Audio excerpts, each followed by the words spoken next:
Russia সম্পর্কে বিশ্লেষকদের এক অংশের মন্তব্য হচ্ছে, দেশটি নিজের মিত্র সহযোগী ছাড়া আর কারো সাথেই খাতিরের সম্পর্ক রাখবে তো নাই, শান্তিপূর্ণ সহাবস্থানেও রাজি নয়।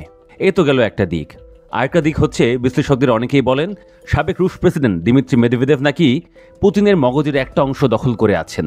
এককালে নরমস্বর মেদভেদেভ কি করে এখন এত রুক্ষ হয়ে গেলেন, সেই প্রশ্ন বিশ্লেষকদের মনে। ঘটনা হচ্ছে, যুক্তরাষ্ট্রের প্রেসিডেন্ট ডোনাল্ড ট্রাম্পের রাশিয়ার কাছাকাছি পরমাণু অস্ত্রবাহী সাবমেরিন মোতায়েনের প্রতিক্রিয়ায় দেশটির সঙ্গে সই করা intermediate range nuclear forces INF চুক্তি থেকে নিজেকে সরিয়ে নিয়েছে রাশিয়া। 1987 সালে এই চুক্তি হয়েছিল রাশিয়া ও যুক্তরাষ্ট্রের মধ্যে। সোমবার এক বিবৃতিতে রাশিয়ার পররাষ্ট্র মন্ত্রণালয় বলেছে, সোভিয়েত আমলে যে পরিস্থিতির কারণে রাশিয়া INF চুক্তি সই করতে বাধ্য হয়েছিল, এখন আর সেই অবস্থা নেই। নেটো জোটভুক্ত দেশগুলো রাশিয়ার ভৌগোলিক নিরাপত্তা ও অখণ্ডতার জন্য হুমকি হয়ে উঠেছে। এ কারণে রাশিয়া INF চুক্তি থেকে নিজেকে প্রত্যাহারের সিদ্ধান্ত নিয়েছে। পরে মেদভেদেভ সামাজিক যোগাযোগ মাধ্যমে পররাষ্ট্র মন্ত্রণালয়ের বিবৃতির সত্যতা স্বীকার করেছেন।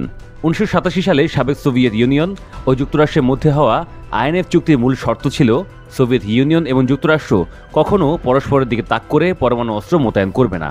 কিন্তু প্রেসিডেন্ট ট্রাম্প সম্প্রতি এই শর্ত ভেঙেছেন।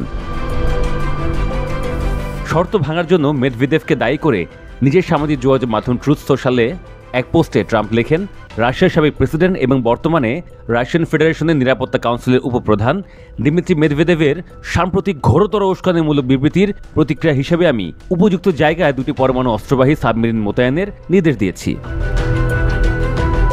মেদভেদেভকে উদ্দেশ্য করে লেখা পোস্টে ট্রাম্প আরও উল্লেখ করেন, আমি তাকে বলতে চাই যে নির্বুদ্ধিতাপূর্ণ এবং উস্কানিমূলক বক্তব্য বিবৃতির ফলাফল তার ধারণার চেয়েও বেশি বিপজ্জনক হতে পারে, কারণ কথা খুবই গুরুত্বপূর্ণ এবং এই কথাই আমাদের অনাকাঙ্ক্ষিত পরিস্থিতির দিকে নিয়ে যেতে পারে। আমি আশা করছি আমাদের মধ্যে এমন কিছু ঘটবে না।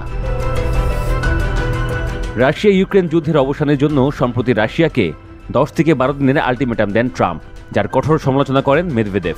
সামাজিক যোগাযোগ মাধ্যমে পোস্ট করা এক বার্তায় মেদভেদেভ লিখেছিলেন, যুক্তরাষ্ট্রের প্রেসিডেন্ট ডোনাল্ড ট্রাম্প রাশিয়ার সঙ্গে আলটিমেটাম খেলা খেলতে চাইছেন। মার্কিন প্রেসিডেন্টের এসব নাটকেপনা পাত্তা দেওয়ার সময় রাশিয়ার নেই। সেই সঙ্গে আমরা পরিষ্কারভাবে বলতে চাই, প্রতিটি নতুন আলটিমেটামের অর্থ হল সম্ভাব্য যুদ্ধের দিকে এক কদম করে অগ্রসর হওয়া। মেদভেদেভের এই সমালোচনার পর রাশিয়ার কাছাকাছি পরমাণু অস্ত্রবাহী সাবমেরিন মোতায়েনের নির্দেশ দেন ট্রাম্প এবং যুক্তরাষ্ট্রের প্রেসিডেন্ট সেই নির্দেশ দেওয়ার দুদিনের মধ্যেই INF চুক্তি থেকে নিজেকে সরিয়ে নেয় রাশিয়া।